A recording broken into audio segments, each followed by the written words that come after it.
যোৰহাটত অনুষ্ঠিত কৰা হৈছে এই তিনিদিনীয়াকৈ খেলো ইণ্ডিয়াৰ অধীনত অস্মিতা টাইকাণ্ডো প্ৰতিযোগিতা। যোৰহাট দিল্লী পাব্লিক স্কুলত অনুষ্ঠিত কৰা হৈছে তিনিদিনীয়াকৈ অস্মিতা টাইকাণ্ডো লীগ প্ৰতিযোগিতা। খেলো ইণ্ডিয়াৰ অধীনত আয়োজন কৰা এই প্ৰতিযোগিতাখনিত অসমৰ প্ৰতিখন জিলাৰ পৰা 800কৈও অধিক প্ৰতিযোগীয়ে অংশগ্ৰহণ কৰিছে। প্ৰতিযোগিতাখনি এক উৎসাহী পৰিৱেশত অনুষ্ঠিত হয় আৰু খেলৰ বিভিন্ন পৰ্যায়ৰ পৰিচালনা কৰিছে আন্তঃৰাষ্ট্ৰীয় খ্যাতি সম্পন্ন ৰেফাৰীসকলে। সুন্দৰ পৰিচালনা আৰু নিয়মাৱলীৰ মাজেৰে খেলুৱৈসকলে নিজৰ কৌশল, শাৰীৰিক সক্ষমতা আৰু খেলপৰায়ণতাৰে দৰ্শকসকলৰ মুগ্ধ কৰি তোলে। তিনিদিনীয়া অনুষ্ঠিত কৰা এই প্ৰতিযোগিতাখনত কেইবাজনো বিশিষ্ট ব্যক্তিত্ব উপস্থিতিৰ খেলুৱৈসকলৰ মনোবল বৃদ্ধিত সহায় কৰে।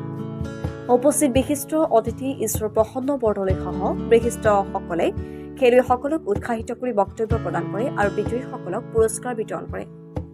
খেলুৱৈসকলে জনাইছে, খেলো ইণ্ডিয়াৰ দৰে ৰাষ্ট্ৰীয় স্তৰৰ মঞ্চত প্ৰতিযোগিতাৰ সুযোগ পোৱাটো নিচেই এক গৌৰৱৰ বিষয়। ইয়াৰ ফলতেই তেওঁলোকে আগন্তুক দিনত বৃহত্তৰ পৰিসৰত প্ৰতিযোগিতাৰ বাবে নিজৰ সক্ষমতা বিকশিত কৰাৰ সুযোগ পাব। যোৰহাটত আয়োজিত এই প্ৰতিযোগিতাই স্থানীয় ক্ৰীড়াপ্ৰেমীসকলৰ যথেষ্ট উৎসাহ বৃদ্ধি কৰিছে।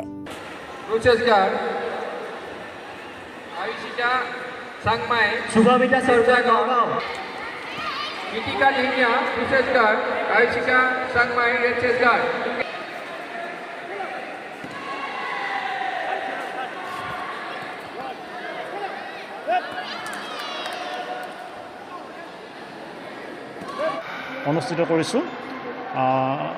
আজি আমাৰ অন্তিম দিন। খুব সুন্দৰভাৱে সুন্দৰ পৰিৱেশত খেলাখন অনুষ্ঠিত হৈ আছে। আমাৰ কাৰিকৰী বিষয়াসকলে খুব সুন্দৰভাৱে পৰিচালিত কৰিছে। তেওঁলোকে অশেষ ত্যাগ কষ্ট স্বীকাৰ কৰিছে। প্ৰত্যাহ্বান আহিছে, আমি প্ৰত্যাহ্বান গ্ৰহণ কৰি আমি আগুৱাই গৈছোঁ। খুব সুন্দৰভাৱে হৈ গৈছে। ইয়াত আমাৰ কিৰুগী আৰু পুমছে দুয়োটা ইভেণ্টে হৈছে। ছাব জুনিয়ৰৰ পৰা ছিনিয়ৰলৈকে হৈছে। আজি আমাৰ অন্তিম দিন। আমি 7-8টা বজাত শেষ হ'ব বুলি আমি আশা কৰিছোঁ। ইয়াত আমাৰ 800ৰো অধিক প্ৰতিযোগীয়ে অংশগ্ৰহণ কৰিছে। অকল ছোৱালীৰ কাৰণে খেলা এখন অস্মিতা লীগ মহিলাৰ কাৰণে হয় আৰু গোটেই অসমৰ পৰা আহিছে। অসমৰ মানে গোটেই মানে বিভিন্ন প্ৰান্তৰ পৰা ইয়াত আহি পেলাই অংশগ্ৰহণ কৰিছে প্ৰতিযোগিতাখন। DPSৰ প্ৰেক্ষাগৃহত আমি তিনিদিনীয়াকৈ অস্মিতা লীগ, খেলো ইণ্ডিয়া অস্মিতা লীগ অকল মহিলাসকলৰ কাৰণে ইতিমধ্যে ছাৰে কৈছে, মহিলাসকলৰ কাৰণে এই খেল হয় আৰু এই খেলৰ পৰা আমাৰ ৰাষ্ট্ৰীয় পৰ্যায়লৈ নিৰ্বাচিত হ'ব আৰু ৰাষ্ট্ৰীয় পৰ্যায়ত খেলুৱৈসকলক এটা মানে খুব ধুনীয়া এটা প্লেটফৰ্ম দিব। এই প্লেটফৰ্মৰ খেলৰ মাজেদি মানসিক শাৰীৰিক উৎকৰ্ষ সাধন কৰিব আৰু সমগ্ৰ অসমৰ চকুৱে কাণে সিঁচৰিত হৈ থকা মানে ছোৱালীসকলক যেতিয়া ৰাষ্ট্ৰীয় প্লেটফৰ্ম দিব পৰা যায়, ইয়াৰ এক অংশ এয়া। মাত্ৰ ইয়াৰ এই চিলেকশ্যনৰ যদি আমি ৰাষ্ট্ৰীয় পৰ্যায়লৈ যিসকল উপযুক্ত খেলুৱৈ এতিয়া বাছনি কৰা এই এক প্ৰক্ৰিয়া। আমাৰ যোৰহাট DPSত অস্মিতা লীগ 2025-26 অনুষ্ঠিত হৈছে। এই তিনিদিনীয়া কাৰ্যসূচীত আমাৰ কিছু প্ৰত্যাহ্বান আছিলে যদিও আজি প্ৰতিযোগিতাখিনি খুব সুকলমে পাৰ হৈ গৈছে। যিহেতু এখন মহিলাৰ খেল, সেইটো কাৰণে আমি মহিলাৰ স্পেচিয়েল টীমো লৈছিলোঁ যাতে সৰু সৰু ল'ৰা ছোৱালীবোৰৰ কিবা অসুবিধা নহওক, খেলখন যাতে সুচাৰুৰূপে পৰিচালনা কৰিব পাৰোঁ আমি। তাৰ বাবে মই আমাৰ যোনটো টেকনিকেল টীম তেওঁলোকক বিশেষকৈ ধন্যবাদ জনাইছোঁ। কাৰণ তেওঁলোকে বহুত প্ৰত্যাহ্বানৰ মাজতো নিজৰ সিদ্ধান্তত স্থিৰ ৰাখি যি সুকলমে খেলখন পৰিচালনা কৰিছে, তাৰ বাবে আমি তেওঁলোকক ধন্যবাদ জনাইছোঁ। তাতে আমি ইণ্ডিয়া টাইকাণ্ডোকো ধন্যবাদ জনাইছোঁ যে এনেকুৱা খেল এখন আমাক অনুষ্ঠিত কৰিবলৈ দিলে। কাৰণ ইণ্ডিয়া টাইকাণ্ডোৱে এখন এনেকুৱা প্লেটফৰ্ম য'ৰ পৰা আপোনাৰ ৰাষ্ট্ৰীয় আন্তঃৰাষ্ট্ৰীয় সকলো খেললৈ নিৰ্বাচিত হৈ যাব পাৰে।